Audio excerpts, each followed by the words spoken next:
आज मैं आपसे यही कहना चाहता हूं, अपने शब्दों को अपनी ताकत बनाइए, अपनी सोच को सकारात्मक बनाइए, अपने जीवन को नई दिशा में ले जाइए। जब आप अपने आप से सच्चा प्यार करेंगे और खुद को प्रेरित करेंगे तो आपका जीवन पूरी तरह से बदल जाएगा। याद रखिए, आप जो सोचते हैं वही बनते हैं। इसलिए अपने विचारों को इतना ऊंचा रखिए कि सफलता आपके कदमों को चूमे। जीवन में शब्दों और सोच की शक्ति को समझना बेहद महत्वपूर्ण है। हमारे शब्द केवल आवाज नहीं होते, बल्कि एक ऊर्जा होते हैं जो हमारे और दूसरों के जीवन को प्रभावित कर सकते हैं। यह शक्ति इतनी गहरी है कि अगर सही तरीके से उपयोग की जाए तो यह असंभव को संभव बना सकती है। अक्सर हम अपने आप से ऐसी बातें कहते हैं जो हमें कमजोर बना देती हैं, जैसे मैं यह नहीं कर सकता, मेरे पास पर्याप्त समय नहीं है, मैं सक्षम नहीं हूं। क्या आपने कभी सोचा है कि ये शब्द आपकी सोच और आपके कार्यों को कितना प्रभावित करते हैं? अगर आप खुद को बार बार यह बताएंगे कि आप असफल हैं, तो आपके अंदर की ऊर्जा वैसी ही हो जाएगी। लेकिन अगर आप खुद को यह विश्वास दिलाएं कि मैं सक्षम हूं, मुझे अपने लक्ष्य तक पहुंचने से कोई नहीं रोक सकता, मैं हर परिस्थिति का सामना करने के लिए तैयार हूं, तो आपकी सोच बदलने लगेगी। और याद रखिए, जब सोच बदलती है तो जीवन भी बदल जाता है। दोस्तों, गौतम बुद्ध की शिक्षा हर किसी के जीवन को नई दिशा दे सकती है। अगर आप भी इसे मानते हैं तो कमेंट में नमो बुद्धाय लिखना ना भूलें। इस कहानी को अंत तक जरूर देखें, क्योंकि ये कहानी आपकी जिंदगी बदलने वाली है। आइए कहानी की शुरुआत करते हैं। दोस्तों, एक नगर में एक महान बौद्ध भिक्षु रहा करते थे। वह बहुत ज्ञानी थे और बहुत ही शांत स्वभाव के थे, और उनकी यह बात ही उनकी विशेषता भी थी। एक बार की बात है, बौद्ध भिक्षु नगरवासियों को उपदेश दे रहे थे। बौद्ध भिक्षु कह रहे थे कि शब्दों में जीवन बदलने की शक्ति होती है। अपने शब्दों से जीवन बदलो। हम जो भी शब्द अपने लिए या दूसरों के लिए कहते हैं, या जो भी बातें करते हैं, उस पर हमें ध्यान देना चाहिए। इतना कहकर बौद्ध भिक्षु ने अपना उपदेश समाप्त किया और वहां से चले गए। एक दिन वह बौद्ध भिक्षु एक मार्ग से होकर गुजर रहे थे। उसी मार्ग से एक युवक होकर गुजर रहा था। उस युवक ने जब उन बौद्ध भिक्षु को देखा तो वह जोर जोर से हंसने लगा और कहने लगा, अरे साधु महाराज, आप तो ढोंगी है। आपके उपदेशों में यह कहने से कि शब्दों में बड़ी ताकत है, आपकी बात सत्य नहीं हो जाएगी। ये सब सिर्फ बातें हैं। भला ऐसा कैसे हो सकता है कि शब्दों से हमारा जीवन बदल सकता है?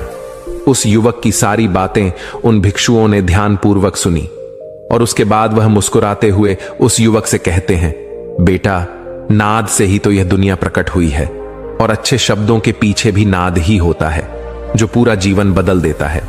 वह बौद्ध भिक्षु उस युवक से कहते हैं, देखो, मैं तुम्हें अपने अनुभव से बता रहा हूं, लेकिन फिर भी तुम्हें यकीन ना हो तो तुम इसे खुद आजमा कर देख सकते हो। उन बौद्ध भिक्षु की यह बात सुनकर युवक थोड़ा सा गंभीर हो गया। उसने काफी देर सोच विचार किया और उसके बाद उन बौद्ध भिक्षु से कहता है, हे गुरुवर, अगर ऐसी बात है तो आप मेरे साथ चलिए। मेरा छोटा भाई है जिसकी उम्र करीब 20 वर्ष है, और उसे न जाने क्या हुआ है। वह करीब 3 वर्षों से कुछ भी नहीं करता, बस लेटा रहता है। दिन भर वह कुछ ना कुछ सोचता रहता है। उसकी यह हालत देखकर हम सब बहुत परेशान हैं। माता पिता भी बहुत चिंतित रहते हैं। हम सब ने कई तरीके अपनाए, कई योजनाएं अपनाई, लेकिन कुछ भी काम नहीं आया। हमने कई बार उससे बात करने तक की कोशिश की, लेकिन वह हमसे कुछ भी नहीं कहता। परिवार का हर एक सदस्य पूरी तरह से थक चुका है, हार चुका है। आखिर वह क्या करना चाहता है, किसी को कुछ नहीं पता। तो हमारे शब्दों से उसका जीवन क्यों नहीं बदला? और जैसा कि आप कह रहे हैं कि शब्द सचमुच जीवन बदल सकते हैं, तो क्या आप मेरी मदद करेंगे? इस पर बौद्ध भिक्षु मुस्कुराते हुए उस युवक के साथ चल पड़ते हैं। वह युवक उन बौद्ध भिक्षु को एक खेत में ले जाता है और अपने भाई की तरफ इशारा करके कहता है, हे गुरुवर, यही मेरा भाई है जो पूरे गांव में आलस और मक्कारी के लिए मशहूर है।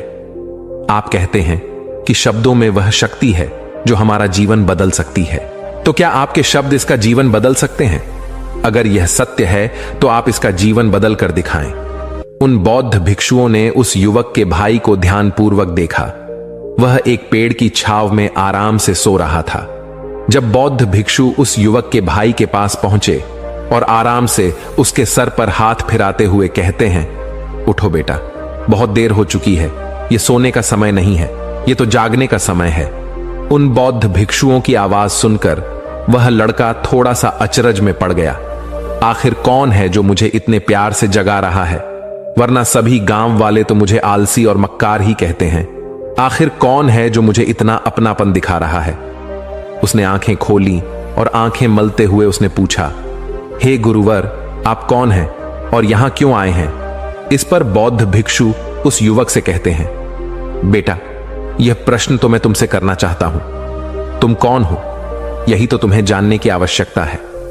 उन बौद्ध भिक्षुओं की बात सुनकर वह लड़का जोर से हंस पड़ता है और कहता है, हे गुरुवर, यदि आपको मेरे बारे में जानना है तो जाइए और गांव के किसी भी सदस्य से पूछ लीजिए, आपको पता चल जाएगा कि मैं कौन हूं।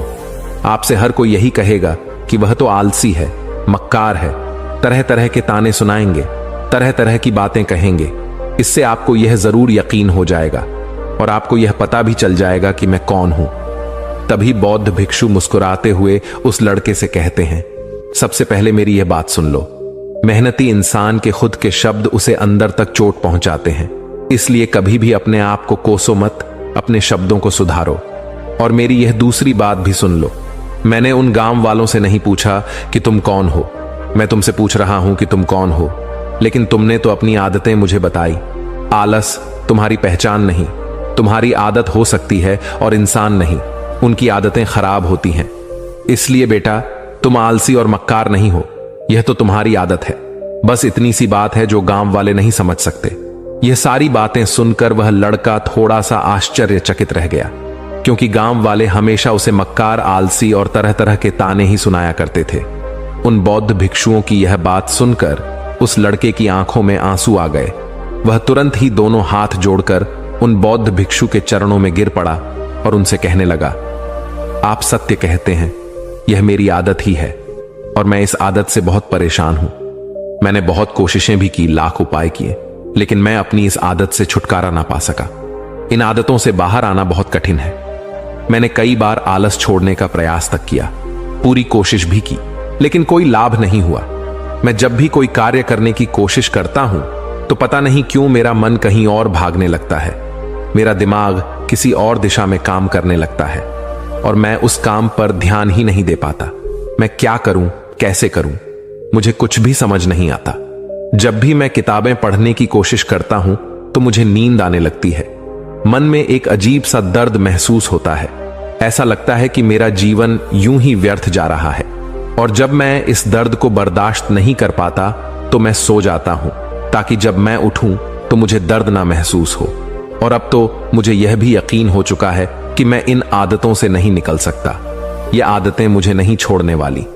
इस पर बौद्ध भिक्षु उस लड़के से कहते हैं, बेटा, यदि तुम इस आलस की आदत को छोड़ना चाहते हो तो मैं तुम्हें एक सही उपाय बता सकता हूं, लेकिन उसके लिए तुम्हें कल सुबह मुझे मिलना होगा, तभी वह तरीका मैं तुम्हें बताऊंगा। यदि तुम उस तरीके को सीखना चाहते हो तो कल सुबह मेरे पास चले आना। इतना कहकर बौद्ध भिक्षु वहां से चले गए, लेकिन उन बौद्ध भिक्षु की सारी बातें उस लड़के के कानों में गूंज रही थीं। वह यह समझ नहीं पा रहा था कि आखिर वह बौद्ध भिक्षु उसे कौन सा मार्ग दिखाने वाले हैं। वह ऐसा कौन सा उपाय बता देंगे जिससे उसके जीवन से आलस्य हमेशा हमेशा के लिए खत्म हो जाएगा। देखते ही देखते रात हो गई। रात भर वह अपने बिस्तर पर करवट लेता रहा और उन बौद्ध भिक्षु की बातों के बारे में सोचता रहा। इसी प्रकार देखते ही देखते सुबह हो गई और वह लड़का उन बौद्ध भिक्षुओं के पास जा पहुंचा। वह लड़का उन बौद्ध भिक्षु को प्रणाम करता है और कहता है, गुरुवर, जैसा कि आपने कहा था, लीजिए मैं आ गया। अब मुझे वह मार्ग बता दीजिए जिसे मैं अपने जीवन से इस आलस्य को निकाल सकता हूं। तभी बौद्ध भिक्षु उस लड़के से कहते हैं, बेटा, जब भी तुम्हारा मन दुविधा में हो, तुम निर्णय ना ले पा रहे हो और तुम्हारे मन में तरह तरह के प्रश्न उठ रहे हो कि मैं क्या करूं, कैसे करूं, इसका कार्य को पूर्ण कैसे करूं, यह सब कैसे होगा, तब तुम वास्तविकता में अपने अतीत से सोच रहे हो कि पिछली बार तुम्हारे ऐसा करने पर क्या हुआ या अतीत में तुमसे लोगों ने क्या कहा था। तो आज से कभी भी अपने अतीत से नहीं बल्कि भविष्य से सोचो। इस पर लड़का कहता है, भविष्य से वह भला कैसे? तभी बौद्ध भिक्षु उस लड़के से कहते हैं, मान लो कि तुम्हें आज किसी भी चीज की कमी नहीं है। तुम्हारे पास वह हर चीज है जो तुम चाहते हो, वह सारी सुख सुविधाएं हैं। तो अब बताओ तुम अपना जीवन कैसे व्यतीत करना चाहोगे? उन बौद्ध भिक्षु की यह बात सुनकर वह लड़का कुछ देर के लिए सोच में पड़ गया, क्योंकि आज तक उसने सभी गांव वालों के केवल ताने ही सुने थे। किसी ने भी आज तक उसके जीवन के बारे में उससे ऐसी बात नहीं की थी, और वह गुरुवर उसे आने वाले भविष्य के बारे में उससे बातें कर रहे थे। उन बौद्ध भिक्षु की यह बात सुनकर वह लड़का खुद से प्रश्न करने लग गया कि अगर मेरे पास सब कुछ होगा, धन की कोई कमी नहीं होगी और सारी सुख सुविधाएं होंगी, तो मैं अपना जीवन कैसे व्यतीत करूंगा? कुछ देर सोच विचार करने के बाद वह उन बौद्ध भिक्षु से कहता है, गुरुवर, मैं यह दुनिया घूमना चाहूंगा, पहाड़ों पर चढ़ना चाहूंगा, समुद्र की रेत पर चलना चाहूंगा और मैं एक बहुत बड़ा व्यापारी बनना चाहूंगा। तभी अचानक उस लड़के का ध्यान टूट गया और वह उन बौद्ध भिक्षु से कहता है, परंतु हे गुरुवर, यह सब कैसे संभव होगा? केवल मेरी मात्र सोच लेने से तो यह सब पूरा नहीं होने वाला। उसके ऐसा कहते ही उसके अतीत में बीती हुई सारी घटनाएं उसकी आंखों के सामने से गुजरने लगीं और वह एक बार फिर से निराश होने लगा। और अब वह यह सोचने लगा कि मेरे पास तो पैसे ही नहीं है, तो मैं भला व्यापार कैसे कर सकता हूं? ना ही मेरे पास व्यापार का कोई अनुभव है। ऐसी स्थिति में मैं भला यहां से कैसे निकल सकता हूं? उस लड़के के इस प्रश्न का जवाब देते हुए वह बौद्ध भिक्षु उस लड़के से कहते हैं, बेटे, हर रात में सोने से पहले तुम हर दिन अपना लक्ष्य एक कागज पर लिखो और सुबह उठकर सबसे पहले उस लक्ष्य को देखो और सोचो कि उस लक्ष्य को पाने के लिए तुम आज क्या कर सकते हो, और जो भी तुमने उस कागज पर लिखा होगा उस कार्य को उसी दिन पूरा करने की हर मुमकिन कोशिश करो। इस पर वह लड़का कहता है, ठीक है, आप सच कह रहे हैं, लेकिन जब मैं बहुत सोचने लगता हूं तो मेरा मन बेचैन होने लगता है और मन में तरह तरह के विचार उठने लगते हैं, और इन विचारों को शांत करने के लिए मैं सो जाता हूं ताकि वह विचार मुझे परेशान न करे। उस लड़के की समस्या का समाधान करते हुए वह बौद्ध भिक्षु उस लड़के से कहते हैं, बेटा, अंतर्मन की चाल को पकड़ो और शब्दों की मदद से नया भविष्य बनाओ। तभी लड़का कहता है, हे गुरुवर, आप क्या कहना चाहते हैं? मैं आपकी बात समझ नहीं पा रहा। इस पर बौद्ध भिक्षु मुस्कुराते हुए कहते हैं, बेटा, कैसे होगा? यह जो सवाल है यह सवाल नहीं, बल्कि एक डर है जो तुम्हारे अंतर्मन में बैठा हुआ है, जो तुम्हें अगला कदम लेने से रोक रहा है, तुम्हें कदम आगे बढ़ाने से रोक रहा है। यदि तुम वास्तविकता देखो तो किसी को भी नहीं पता होता कि वह कार्य कैसे होगा, लेकिन एक इंसान जब दृढ़ निश्चय कर लेता है तो वह अपने उद्देश्य को सामने रखकर लगातार प्रयास करता रहता है और वह अपनी सफलता प्राप्त कर ही लेता। तभी वह लड़का उन बौद्ध भिक्षु से कहता है कि हे गुरुवर, अगर ऐसी बात है तो मन में बार बार चिंता क्यों होती है? मन बार बार बेचैन क्यों हो उठता है? इस पर बौद्ध भिक्षु कहते हैं, बेटा, क्योंकि तुम्हें डर है कि तुम कमजोर हो। तुम्हारे अंतर्मन में बैठा है कि तुम में कुछ कमी है, तुम किसी काम के नहीं हो, और यही कारण है कि तुम कोशिश करने से डरते हो, क्योंकि तुम्हारा अंतर्मन हमेशा तुम्हें रोकता रहता है। जब भी तुम कोई कार्य शुरू करना चाहते हो, तुम्हारा मन तुमसे पहले कह देता है, इससे आगे मत बढ़ना, अन्यथा तुम हार जाओगे, और इसी कारण तुम्हें चिंता होने लगती है, तुम्हारा मन बेचैन होने लगता है। तभी वह लड़का कहता है, गुरुदेव, आपने जो कुछ भी कहा वह बिल्कुल सत्य है, लेकिन अब आप ही मुझे बताइए कि मैं इस परेशानी से बाहर कैसे निकलूं? इसका जवाब देते हुए वह बौद्ध भिक्षु उस लड़के से कहते हैं, बेटा, इस समस्या का समाधान बहुत ही आसान और सरल है। तुमने देखा होगा कि अक्सर ही हम अपने आप को दोष देते रहते हैं, अपने आप को तरह तरह के अपशब्द कहते रहते हैं, जो हमारे अंतर्मन में जाकर बैठ जाते हैं और वहीं हमें आगे बढ़ने से रोकते हैं। और इन शब्दों का हम पर बहुत गहरा प्रभाव भी पड़ता है, क्योंकि जैसा हम खुद से कहते हैं, जैसा हम पूरी भावनाओं के साथ सोचते हैं, हम वैसा ही बनते चले जाते हैं। इसीलिए यदि तुम खुद को बदलना चाहते हो तो कि तुम भी काबिल बन सको, तो तुम्हें अपने अंतर्मन को नए संदेश देने की जरूरत है। जैसे कि मेरे शरीर का हर एक कण, हर एक हिस्सा, हर एक विचार शांति और ऊर्जा से भरा हुआ है, मैं दृढ़ संकल्प और आत्मविश्वास के साथ हर दिन के लक्ष्यों को पूरा करता हूं। मैं अपनी कमजोरी को अभ्यास में बदलता हूं, चिंता को ध्यान में बदलता हूं। मैं उत्साह और ऊर्जा से भरा हुआ हूं, लगातार अपने लक्ष्यों पर काम करता हूं। ऐसे शब्द जब तुम खुद से कहोगे तो तुम शक्तिशाली महसूस करने लगोगे और तुम्हारी सारी चिंताएं खत्म होने लगेंगी, क्योंकि यही शब्दों की ताकत है। वह तुम वही बना देंगे जो तुम खुद से कहोगे। तुम जितनी भावना के साथ यह वाक्य बोलते हो, उसे महसूस करते हो, उतनी ही भावनाओं से यह शब्द तुम पर असर करना शुरू कर देंगे। धीरे धीरे यह शब्द तुम्हारे मन और व्यक्तित्व की सोच का हिस्सा बन जाएंगे। लेकिन मेरी एक बात याद रखना कि तुम्हारा अतर्मन इतनी आसानी से नहीं मानने वाला। जब तुम आगे बढ़ो तो मौका मिलते ही वह तुम्हें पीछे खींचेगा। तुम्हारे अतीत के बीते हुए सारे कड़वे अनुभव तुम्हें याद दिलाएगा, ताकि तुम डर जाओ और एक बार फिर से अपने लक्ष्य का पीछा करना छोड़ दो।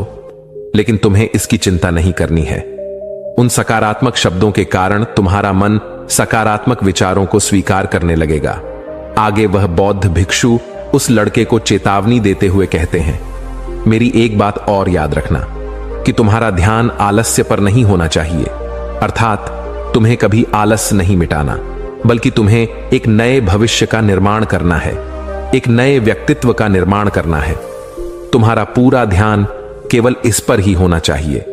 उन बौद्ध भिक्षुओं की बात सुनकर लड़का कहता है, ठीक है गुरुवर, आप जैसा कहते हैं मैं वैसा ही करूंगा। तभी वह बौद्ध भिक्षु उस लड़के से कहते हैं, बेटा, अभी तो मैं इस गांव से जा रहा हूं, लेकिन कुछ सालों के बाद मैं वापस आऊंगा। इतना कहकर बौद्ध भिक्षु वहां से चले गए और वह लड़का अपने घर लौट गया। लेकिन अब उस लड़के के मन में तरह तरह के विचार चल रहे थे। वह लड़का यह सोच रहा था कि अगर मैं अपनी मनपसंद जिंदगी जीने लगूंगा, अगर मैं दुनिया घूमने लगा, नए लोगों से मिलने लगा और अपनी पसंद का काम करने लगा, तो मेरी जिंदगी कैसी होगी। उस बात को ध्यान करके उसने एक कागज पर अपना लक्ष्य लिखा और लिखकर सो गया। अगली सुबह जब उसकी आंखें खुली तो उसने उस पेपर पर लिखा हुआ लक्ष्य एक बार दोहराया। उसके बाद वह कुछ देर के लिए शांत हो गया। तभी उसे उन बौद्ध भिक्षु की बात याद आई कि तुम अपने लक्ष्य के लिए आज क्या कर सकते हो। उसने खुद से सवाल किया कि मैं आज अपने इस लक्ष्य को प्राप्त करने के लिए क्या कर सकता हूं। तभी उसे एक बार फिर से उस पेपर की तरफ ध्यान दिया। उस पेपर पर लिखा था कि मैं बाजार जाता हूं और लोग व्यापार करने की कौन सी चीजें, कौन से सामान लेकर आते हैं। मैं उन चीजों को देखता, उन चीजों को पता करता और पढ़ने के बाद तुरंत ही बाजार चला गया। वह अलग अलग दुकानों पर बैठा उन्हें देखा, लेकिन उसे कुछ समझ नहीं आ रहा था, क्योंकि लोग अलग अलग व्यापार कर रहे थे, अलग अलग तरह की चीजें और सामान ले रहे थे और किसी ने उसकी कोई मदद नहीं की। वह बहुत उदास हो गया और निराश होकर वापस घर लौट आया। तभी उस लड़के को उन बौद्ध भिक्षु की एक और बात याद आई। शब्दों में बहुत ताकत है और शब्द हमारा जीवन बदल सकते हैं। उसे वह सकारात्मक विचार याद आए। वह उन्हें सुबह शाम दोहराने लगा और अब से वह हर दिन ऐसा ही करता। देखते ही देखते 1 महीना बीत चुका था, लेकिन अब तक उसके जीवन में कोई बदलाव नहीं आया था। अब वह लड़का यह सोचकर निराश होने लगा था कि उसके जीवन में तो कुछ भी परिवर्तन नहीं हो रहा। लेकिन 1 महीने के बाद उसे महसूस हो रहा था कि वह पहले से अच्छा महसूस कर रहा है। उसका दिमाग अब अच्छी तरह से सोच पा रहा है। वह पहले से ज्यादा चलने फिरने लगा है। धीरे धीरे उसे समझ में आने लगा कि जो लोग आगे बढ़ते हैं, महान काम करते हैं, उनकी सोच में कितना अंतर होता है। वे लोग हमेशा शक्तिशाली विचार सोचते हैं। दूसरों की छोटी सोच और डर से वह कभी प्रभावित नहीं होते। जब भी उनके सामने कोई मुश्किल आन पड़ती तो वह घबराते नहीं, बल्कि उस समस्या का समाधान निकालते हैं। इस समस्या के समाधान पर ध्यान केंद्रित करते हैं और ना ही वह कभी किसी का इंतजार करते हैं। वह केवल खुद पर विश्वास करते हैं और तुरंत ही कदम आगे बढ़ाते हैं। जब उस लड़के को यह सारी बातें समझ में आने लगी तो उसने भी धीरे धीरे अपने कदम आगे बढ़ाने शुरू किए। उसने बिल्कुल वैसा ही व्यवहार करना शुरू किया। अब से वह कभी खाली नहीं बैठता था। जब भी उसका काम मन करता वह बाजार जाता और लोगों के बारे में जानता समझता कि वह किस प्रकार व्यापार कर रहे, कौन से चीजें खरीद रहे हैं और किन चीजों पर उन्हें लाभ हो रहा है। और जब उसका मन करता तो अपने पिता की मदद भी करता था। वह अपने पिता के साथ मंडी में जाता, वहां पर जाकर मोल भाव करता, हमेशा कुछ ना कुछ सीखने में ही जुटा रहता है। तभी एक दिन गांव में एक मसाले का व्यापारी आया। उसे कुछ पढ़े लिखे नौजवान की जरूरत थी जो माल की गिनती कर सके और हिसाब रखने का काम कर सके। वह लड़का अपने लक्ष्य को जानता था कि उसे क्या पाना है। उसे समझ में आ गया था कि इस काम से उसे बहुत कुछ सीखने को मिलेगा। बेहिचक उस सेठ के पास पहुंच गया। वह जानता था कि उसे उस काम के बहुत कम पैसे मिलेंगे, लेकिन फिर भी वह उस काम को करने के लिए तैयार था। अब उस लड़के की सोच पूरी तरह से बदल चुकी थी। अब वह बाकी लोगों की तरह नहीं सोचता था, बहुत ईमानदार और समझदारी से काम करता था। देखते ही देखते करीब 3 महीने बीत गए और अब व्यापारी यह समझ चुका था कि नौजवान बहुत ही समझदार है और वह उसे व्यापार में बहुत मदद करता है। इसलिए उस मसाले के व्यापारी ने उस लड़के को अपना सहायक बना लिया। उस व्यापारी ने देखा कि इस लड़के की दिनचर्या सबसे अलग है। यह हर दिन पढ़ता है, लिखता है, सुबह उठकर ध्यान करता है, नई चीजें सीखता है, परेशानी आई तो भी विचलित नहीं होता। यह सबसे सम्मान से बात करता है, सबका आदर करता है। देखते ही देखते 1 साल बीत चुके थे और अब तो व्यापारी उस नौजवान से बहुत खुश था। उसने धीरे धीरे उस नौजवान को व्यापार के सारे गुण सिखा दिए और देखते ही देखते वह लड़का अब एक छोटा सा व्यापारी बन चुका था। और जब उस लड़के के अंदर व्यापार की समझ आ गई तो उसने जड़ी बूटियों का व्यापार शुरू कर दिया और देखते ही देखते केवल कुछ ही वर्षों में उस नगर का सबसे बड़ा व्यापारी बन गया। लोग उसे सबसे बड़े व्यापारी के नाम से जानने लगे। उसका नाम दूर दूर तक फैलने लगा।